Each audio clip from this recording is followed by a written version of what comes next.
आराधना degree college के YouTube platform में आप सभी का स्वागत है।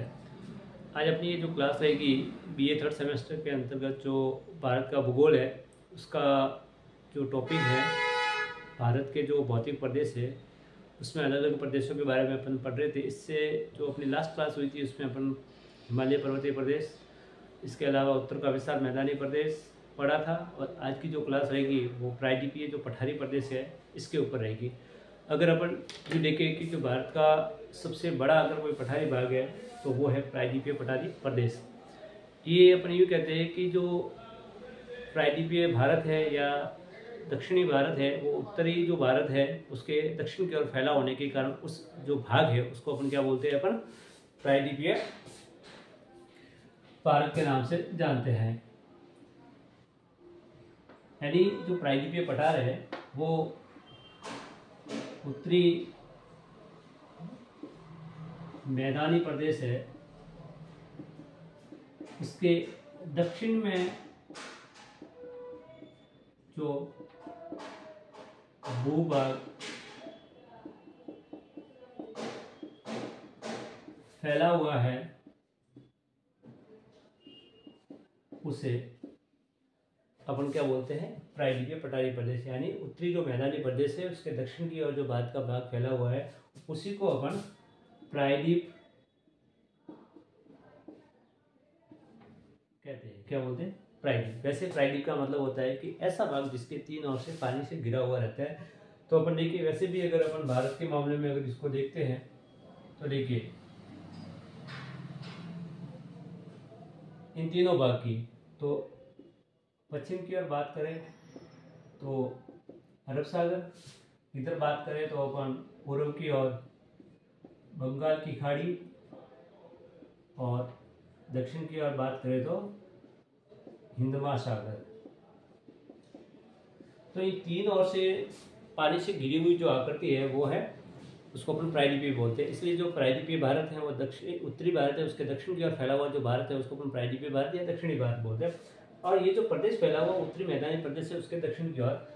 अब देखिए ये जो पूरा का पूरा जो प्रायद्वीपीय पठार है वो एक उल्टे त्रिभुज के आकार में फैला हुआ है। यानी भारत के अगर आकृति को देखें तो इसका जो शीर्ष है प्रायद्वीपीय पठार का वो किस तरफ है, दक्षिण की ओर, और इसका जो आधार है वो उत्तर की ओर है। तो इस उल्टी त्रिभुज के आकार का जो भाग फैला हुआ है भारत के अंदर उसको अपन बोलते हैं प्रायद्वीपीय पठारी प्रदेश। अब इस पठार की अगर अपन बात करें तो इसके शुरुआत जो होती है वो अगर राजस्थान से लगाकर, यानी उत्तर में अगर राजस्थान से लेकर दक्षिण में कुमारी,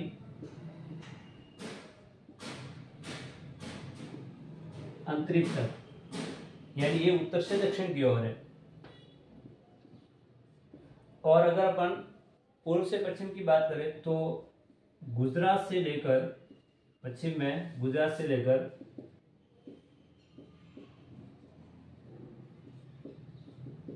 पश्चिमी बंगाल तक ये फैला हुआ है। ये तो एक बहुत विस्तृत जो भाग है वो उस विस्तृत भाग के अंदर फैला हुआ है।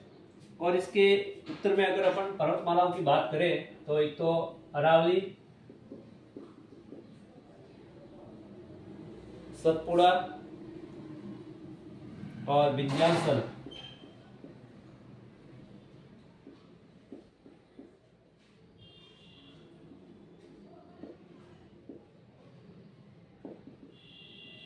ये तीनों जो पर्वतमाला है इस प्रायद्वीपीय पठार की उत्तरी भाग की ओर फैले हुए हैं। कौन कौन सी, अरावली पर्वतमाला है, सतपुड़ा की है और विंध्यन जो पर्वतमाला है वो। इसके अलावा अगर इसके पश्चिम और पूर्व की बात करें तो इसका जो पश्चिमी भाग है और जो पूर्वी भाग है, तो इस पश्चिमी भाग की अगर बात करें तो पश्चिमी घाट है वो इसकी सीमा बनाते हैं। क्या बनाते हैं, पश्चिमी घाट। पश्चिम की ओर इसकी सीमा किससे लगती है, पश्चिमी घाट से, और पूर्व की ओर लगती है वो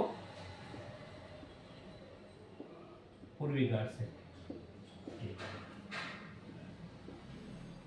और इसके दक्षिण में जो अगर अपन बात करें कि इस पठार के दक्षिण की ओर जो फैली हुई है उसको अपन नीलगिरी की पहाड़ियां बोलते हैं। क्या बोलते हैं,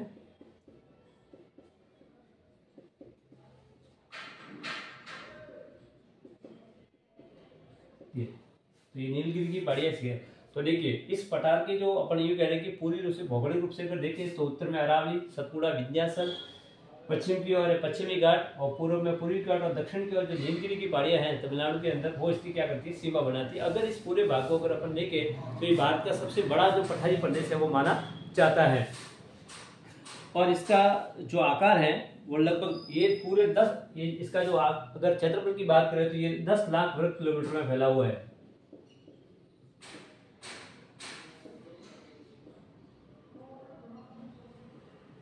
भारत का सबसे बड़ा अगर पठारी प्रदेश है तो वो प्रायद्वीपीय पठारी प्रदेश है, जिसका क्षेत्रफल लगभग 10 लाख वर्ग किलोमीटर है। और इसकी औसत ऊंचाई की अगर बात करें तो इसकी जो औसत ऊंचाई है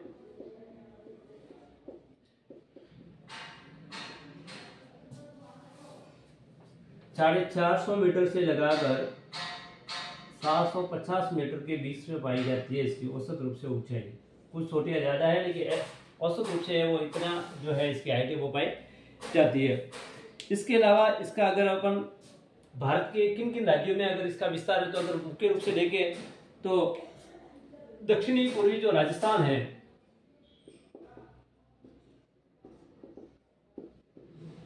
तो दक्षिणी पूर्वी राजस्थान में इसका विस्तार है।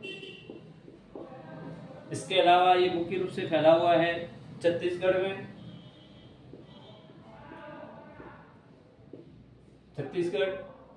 इसके अलावा आंध्र प्रदेश का पश्चिमी भाग,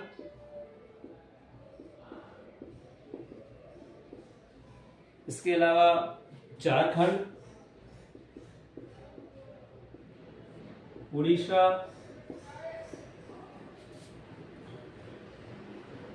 महाराष्ट्र,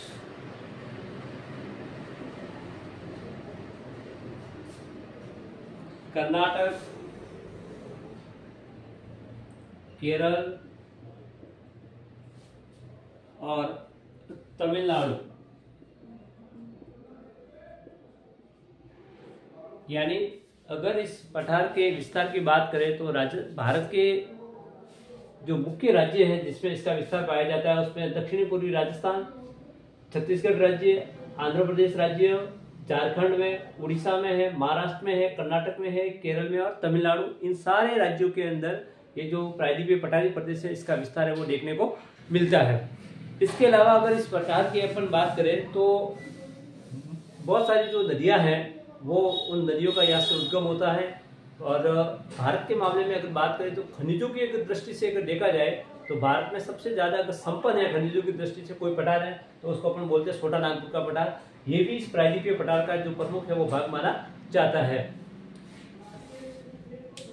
इसके अलावा अगर अपन इसके चट्टानों की बात करें तो जो प्रायद्वीपीय भारत है वो प्राचीनतम जो भाग है वो माना जाता है भारत का, और जो कठोर चट्टानों से है वो मिलकर बना हुआ है।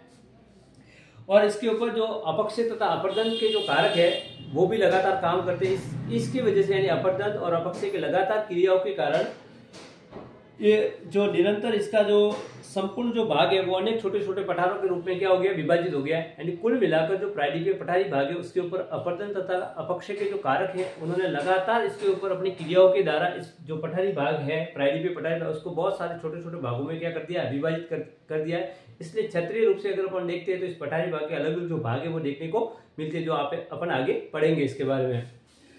इसके अलावा इस पठार में मुख्य रूप से अगर देखते हैं तो दो जो भाग है वो देखने को मिलते हैं। जैसे उत्तर में है जो झारखंड में फैला हुआ है, उत्तर की तरफ अगर अपन बात करते हैं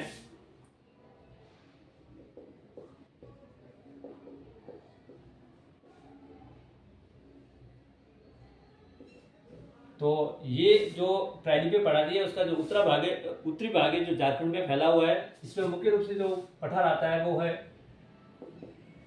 छोटा नागपुर का पठार। ये यानी प्रायद्वीपीय पठार का जो उत्तरी भाग है जो झारखंड में फैला हुआ है उसमें मुख्य रूप से जो पठार आता है वो छोटा नागपुर का पठार है। इसके अलावा जो इस पठार का जो पश्चिमी भाग है उसमें मुख्य रूप से है मालवा का पठार ये। और इसके जो दक्षिणी भाग की अगर बात करें तो दक्षिण में इसका जो मुख्य पठार फैला हुआ है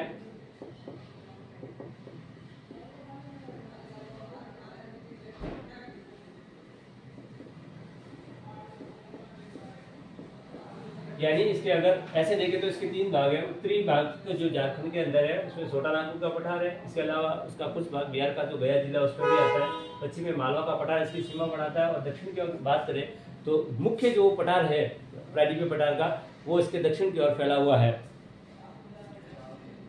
इसके अलावा ये जो भाग है ये एक लहरदार एवं दक्षिण से पूर्व की ओर जो इसका विस्तार है वो पाया जाता है, यानी लहरदार रूप में फैला हुआ है ये पूरा।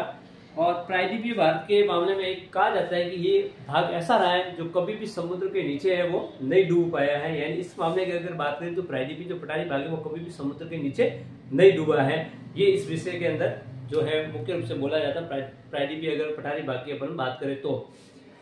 इसके अलावा केवल इसका जो पूर्वी भाग है वहाँ अस्थायी रूप से जो कुछ स्थान है वो समुद्र के नीचे देखने को मिलता है, यानी जो पूर्वी भाग है इसमें कुछ ऐसे स्थान है जो इस जो भाग है वो नीचे समुद्र के नीचे डूबा हुआ मिलता है, जिसको अपन निमंजन बोलते हैं। इसके अलावा प्रायद्वीपीय पठारी भाग की अगर बात करें तो इसका कभी भी समुद्र के नीचे नहीं डूब पाया है, और कुछ भाग है पूर्व की ओर जो भी बोला है कि अस्थायी रूप से जो समुद्र के अंदर देखने को मिलता है, जिसको अपन निमंजन बोलते हैं। अब अपन बात करें कि जो प्रायद्वीपीय पठारी भाग है इसके जो भौगोलिक आधार पर इसका वर्गीकरण किया जाएगा वो कितने आधारों पर किया जाएगा।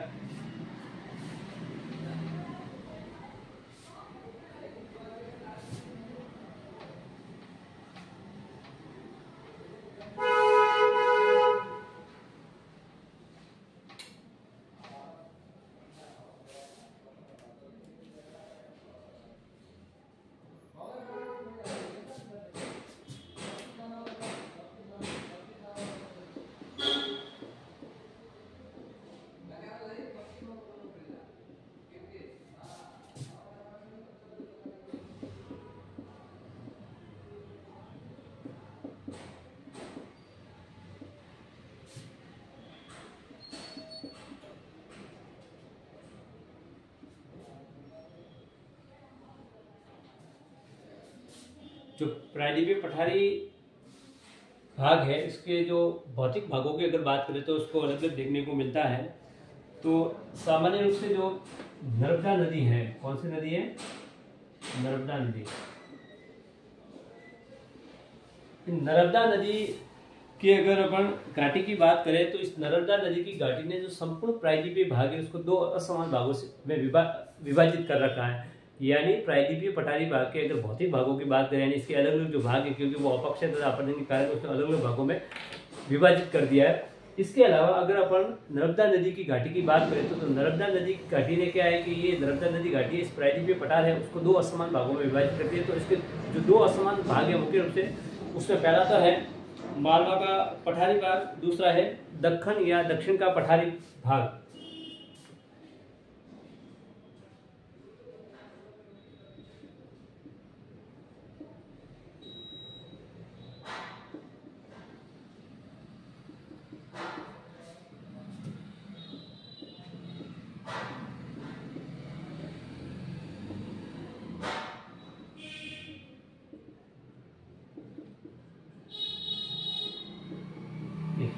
यानी नर्मदा नदी की घाटी ने प्रायद्वीपीय भाग है उसको दो असमान भागों में विभाजित किया था। उसमें से जो पहला है उसको अपन मालवा का पठारी भाग या मालवा पठारी प्रदेश बोलते हैं, दूसरा है दक्कन या दक्षिण का पठारी प्रदेश या दक्षिण का पठारी भाग।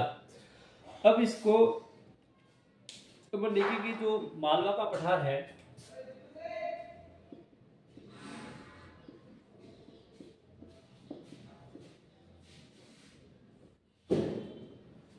इसका जो विस्तार है वो अलग अलग देखने को मिलता है।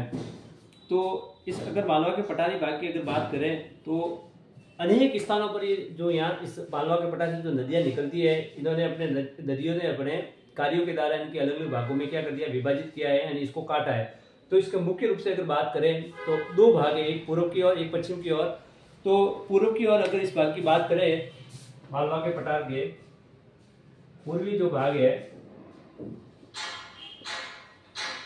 उसमें मुख्य रूप से आता है बघेलखंड आता है,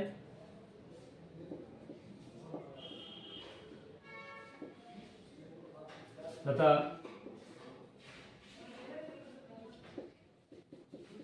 पश्चिमी भाग में आता है बुंदेलखंड,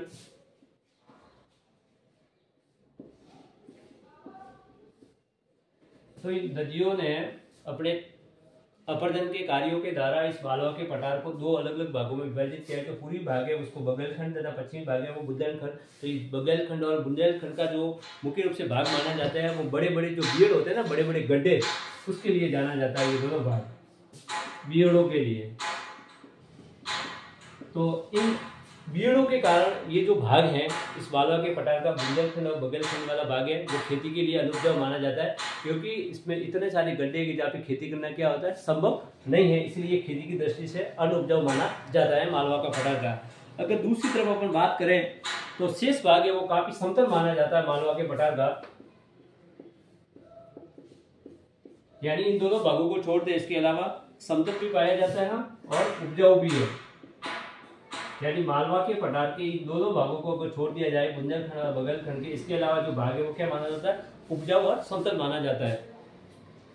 और इस पठार का जो मुख्य रूप से ढाल है वो गंगा नदी है, गंगा की घाटी की तरफ है, यानी गंगा नदी की जो घाटी है इस ओर पाया जाता है।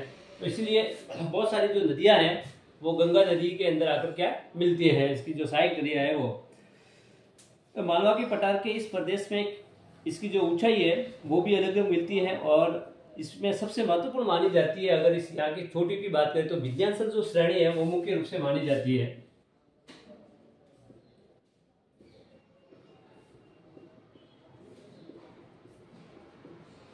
विंध्याचल जो पर्वत श्रेणी है वो इस भाग की मुख्य रूप से क्या है, श्रेणी मानी जाती है मालवा के पठार के अंतर्गत।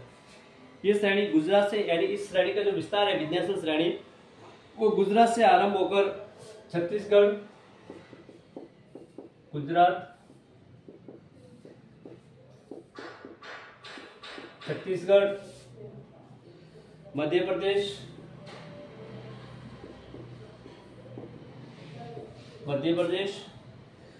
और दक्षिण में उत्तर प्रदेश में दक्षिण में उत्तर प्रदेश और झारखंड, बिहार,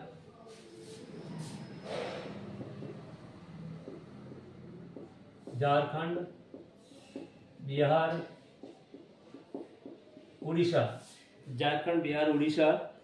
और सोन नदी की जो घाटी है इसके ऊपरी भाग से दक्षिणी जो भाग है उस तरफ गंगा की घाटी की से आगे बढ़ती है। और बिहार में जो सासाराम तक है ये पूरी की पूरी फैली हुई है, यानी कुल मिलाकर जो विंध्याचल श्रेणी है वो गुजरात, छत्तीसगढ़, मध्य प्रदेश, दक्षिण में उत्तर प्रदेश की और झारखंड, बिहार और उड़ीसा की तरफ इसका जो ढाल है वो गंगा नदी की होती है, जो सासाराम तक है वहां तक ये पूरी की पूरी इस विस्तार में पाई जाती है। और इसकी अगर सामान्य रूप से औसत ऊंचाई की बात करें तो ये लगभग 450 मीटर से लगाकर 610 मीटर है, यानी ये विंध्याचल श्रेणी,